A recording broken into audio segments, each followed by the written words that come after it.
ಇತ್ತೀಚೆಗೆ ನೇಪಾಳದ ಸಾರ್ವತ್ರಿಕ ಚುನಾವಣೆಯಲ್ಲಿ ಆರ್ಎಸ್ಪಿ ಪಕ್ಷವು ಒಟ್ಟು 275 ಸ್ಥಾನಗಳಲ್ಲಿ 182 ಭರ್ಜರಿ ಗೆಲುವು ಸಾಧಿಸಿ ಬಹುಮತ ಪಡೆದಿತ್ತು. ನೇಪಾಳದಲ್ಲಿ ಈ ಹಿಂದಿನ ಸರ್ಕಾರಗಳ ಒಂದು ಭ್ರಷ್ಟಾಚಾರವನ್ನ ವಿರೋಧಿಸಿ ಜೆಎನ್ಜಿ ಹೋರಾಟವನ್ನ ನಡೆಸಿತ್ತು.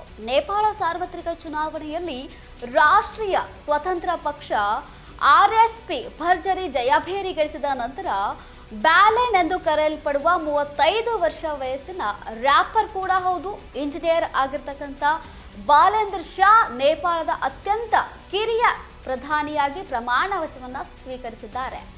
ಬಾಲೇಂದ್ರ ಶಾ ಅವರನ್ನು ರಾಷ್ಟ್ರೀಯ ಸ್ವತಂತ್ರ ಪಕ್ಷ ತನ್ನ ಸಂಸದೀಯ ಪಕ್ಷದ ನಾಯಕನನ್ನಾಗಿ ಸರ್ವಾನುಮತದಿಂದ ಆಯ್ಕೆ ಮಾಡಿತ್ತು. ಪಕ್ಷದ ಅಧ್ಯಕ್ಷೆ ರಬಿ ಲಮಿಚಾನೆ ಅವರು ಈ ಹುದ್ದೆಗೆ ಶಾ ಅವರ ಹೆಸರನ್ನು ಪ್ರಸ್ತಾಪಿಸಿದಾಗ ಸರ್ವಾನುಮತದ ಅನುಮೋದನೆ ದೊರಕಿತು. ಇತ್ತೀಚೆಗೆ ನೇಪಾಳದ ಸಾರ್ವತ್ರಿಕ ಚುನಾವಣೆಯಲ್ಲಿ ಆರ್ಎಸ್ಪಿ ಪಕ್ಷವು ಒಟ್ಟು 275 ಸ್ಥಾನಗಳಲ್ಲಿ 182ರಲ್ಲಿ ಭರ್ಜರಿ ಗೆಲುವು ಸಾಧಿಸಿ ಬಹುಮತ ಪಡೆದಿತ್ತು.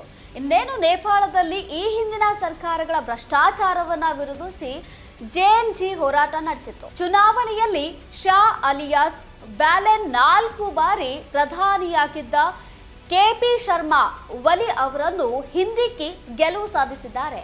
ನೇಪಾಳ ಚುನಾವಣೆಯಲ್ಲಿ ಆರ್ಎಸ್ಪಿ ಪ್ರಚಂಡ ಗೆಲುವು ಸಾಧಿಸುವ ಮೂಲಕ ಹೊಸ ಇತಿಹಾಸ ಸೃಷ್ಟಿಸಿದೆ. ಇನ್ನು ವಿಶೇಷ ಏನು ಅಂದ್ರೆ ಬಾಲೇಂದ್ರ ಶಾ ಅವರು ಒಳ್ಳೆ ಸಂಗೀತ ಗಾಯಕರು ಕೂಡ ಹೌದು, ರ್ಯಾಪರ್ ಕೂಡ ಆಗಿದ್ರು.